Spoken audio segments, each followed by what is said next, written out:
Hello and welcome to the lovely Browning Aston Park Fishery, not too far from Sheffield. It's a lovely cloudy mid-June day and we've got 8 anglers around Butts Pool here at Aston who are going to have their first go today with Fjuka Bait. So we've left them with some bait and we're going to come back to them in a couple of hours and see how they've got on. But first, I want to give a couple of tips that I've found useful when fishing with Fjuka Bait and respond to some questions that we've been sent via the Fjuka Facebook page. One of the great things about lakes like the Butts Lake here at Aston is there's loads of cover, both near side and far side, for you to fish up to. And unlike a lot of the wider snake lakes that exist around the country, you don't need loads of pole to get over to it. In fact, I can reach the far bank here on this peg with just over 7 metres of pole. That puts it in the range of a lot of people who are new to fishing, and I've had quite a few messages on the Fjuka Facebook page asking me how you approach snake type lakes like this.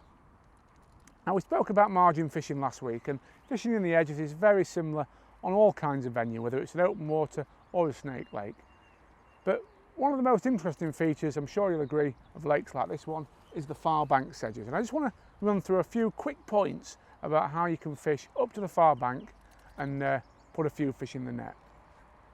So, first thing to say is when you've got cover short and long and it's quite close like it is today, very often fishing across is the best place to start because the fish will naturally hug that far bank cover. It's a lovely feature, so why wouldn't they be sat in it? So all we look to do is present a rig in a nice flat area of bottom. We'll feel around with the plummet and try and find an area where the slope's not too steep, and ideally you want a gradual incline, just coming to a little bit of a plateau. And I've managed to find that about 7 metres in front of me here. Rig wise and feeding wise, there's a number of ways you can do it. Now, there's loads of videos on YouTube and Facebook about feeding with pole mounted pots, kinder potting bait in, presenting a nice accurate pile of bait and putting a hook bait on top of it. And no doubt we'll cover that feeding style in a later video. But as we seem to be getting a lot of messages from beginners at the minute, I thought I'd just run through perhaps an easier way of feeding and fishing on this kind of slope. And that just involves fishing a strung out rig, a single piece of Fjuka on the hook, and actually loose feeding by hand or by catapult a few pieces of bait fairly regularly to keep fish competing. Now, the advantage of this over a pole mounted pot is you don't have to be quite as accurate. Because you're building a bit of an area and trying to get the fish competing and feeding for bait that's regularly falling through the water, you've got a little bit more of a margin for error. So let me show you how I do it. So what we're going to do, we've obviously found our nice flat area on the far bank as I mentioned, and we're just going to feed a little bit of bait by catapult just over to the far bank. Not a lot, 2 or 3 bits of Fjuka 2-in-1 to start with, and just follow it in with a rig. Nice strung out rig on so we can really search the water when we get out there. Now, it's important to lay your rig up the slope. So by that I mean let the hook bait land towards you and push your float up the slope in line with your marker, and that way you know it's falling down parallel to the slope and you're not actually having the bait landing above where you plumbed up. And then once you know it's roughly in position, you can actually give it a little lift and drop just to make sure that it's sat dead on the slope squarely. Now obviously, because Fjuka is quite a heavy bait, the nice thing is if you got it wrong and you were actually fishing in deeper water than you thought, you'd know about it because it would actually pull your float under. So we've fed, we've set the trap, and now it's just a case of waiting till the carp picks that bait up. But as with all fishing, pays to be fairly active. We're not going to wait too long. We're going to give it probably a minute sat in this position, or maybe a bit less, and then we're going to work the rig. And because we know that the fish respond to the noise of bait in the water, we're going to loose feed, lift and drop the rig, and that's how we're going to entice a bite. So no indications yet. Oh, there we are. Bite. I think it might be a carp actually. It's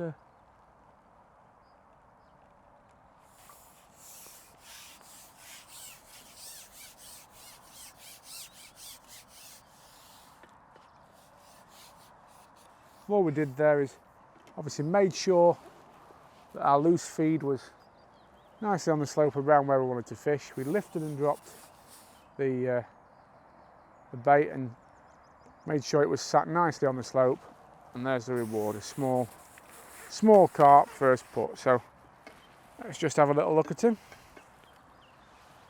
Look at that. Hooked cleanly on the side of the mouth. Flipping back.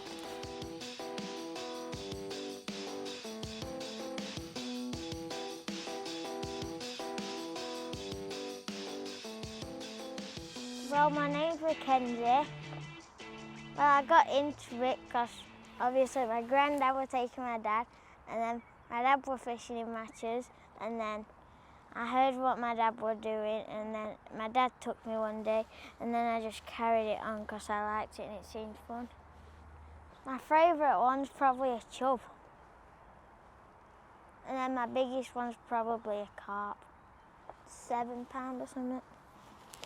Well, I were down there fishing in there on the deck, and then so that we started fishing out there again, and then we've just been catching more and more by the time goes by.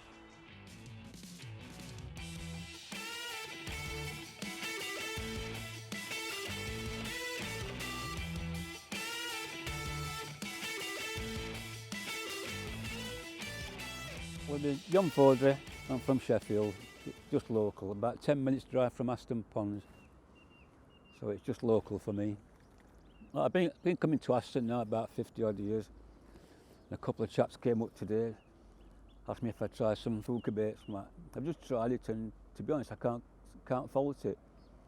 So I think it's all right, yeah, definitely have a go with that, because it stays on hook well as well, doesn't it? You know, you can squeeze it on hook and it stays on all right. You can use it, you know, on feeder as well, not just on pole. I've had quite a few bites to these, rolling these around like a maggot, like that.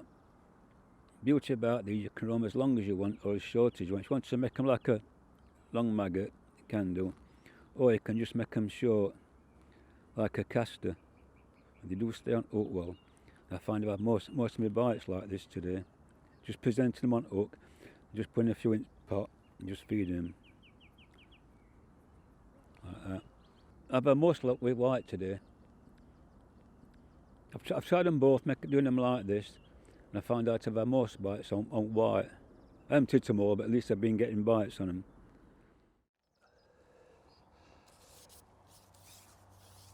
My name's Darryl. Fishing's in the blood. I used to go when I was a kid all the time with my dad. Dad used to belong a fishing club, and I used to be in the juniors. So we used to go all over the place. But then family came along, work came along. Work was quite pressurised, so I kind of got out of the habit of going. Luckily, managed to retire early, 55. So I thought, now's the time to get back into it again.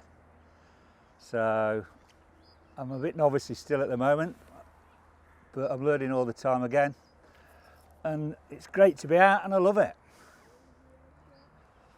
But I do like this commercial fishing. It's nice to be able to catch plenty of fish.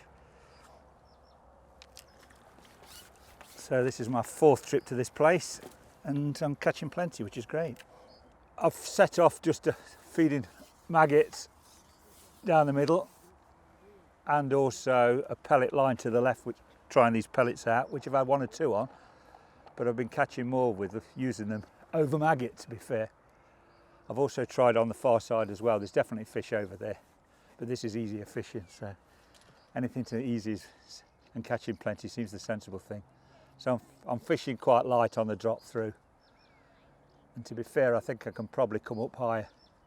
I might set another shallow rig up in a minute, because as soon as I do, they're taking it on the drop. Bait seems good. I've never seen this stuff before. It seems quite flexible. I'm certainly getting some decent fish on them when they are taking them. I think the fish are following them down to the bottom, so I am picking some stuff up after it's fallen through, just as it settles. I just want to answer a couple of the most common questions that we get asked. First of all, and this gets asked loads more than everything else. How do you store open bags of Fjuka? Because a lot of you have been having some difficulty with the bait drying out. All I'd say is think of it like a loaf of bread. Obviously, if you don't keep it covered up once it's opened, it's a moist bait, it will dry out. So what I do, I keep it in one of these Mozilla zip-up EVA tubs. Now, not just Mozilla who do these, Guru do them, Preston do them, most of the major manufacturers do them.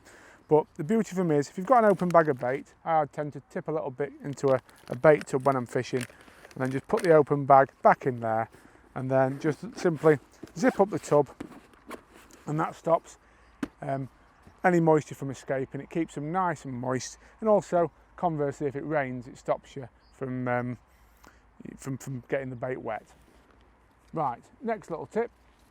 This one is more common to my Tom Scully Angler page than the Fjuka Bait page, but quite a few people have been asking me about dotting pole floats down. They've seen the videos I've done, and they've said I've always got floats dotted right down, and they've said that they often struggle with maybe the float taking on a little bit more water through the session, or sometimes in various light conditions through the day they struggle to see the float.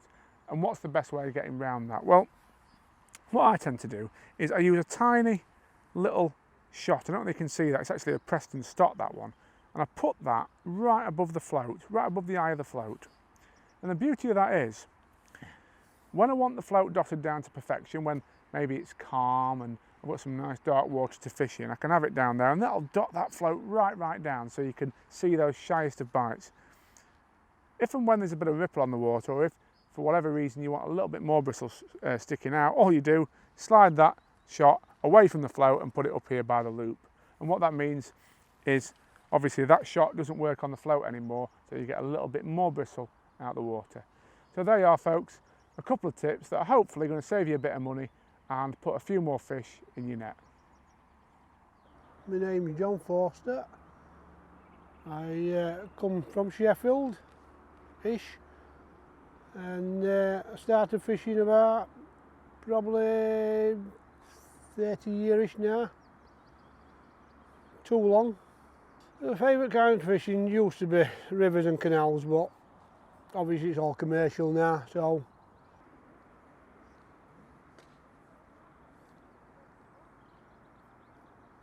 the fishing on here is a lot of maggot fishing.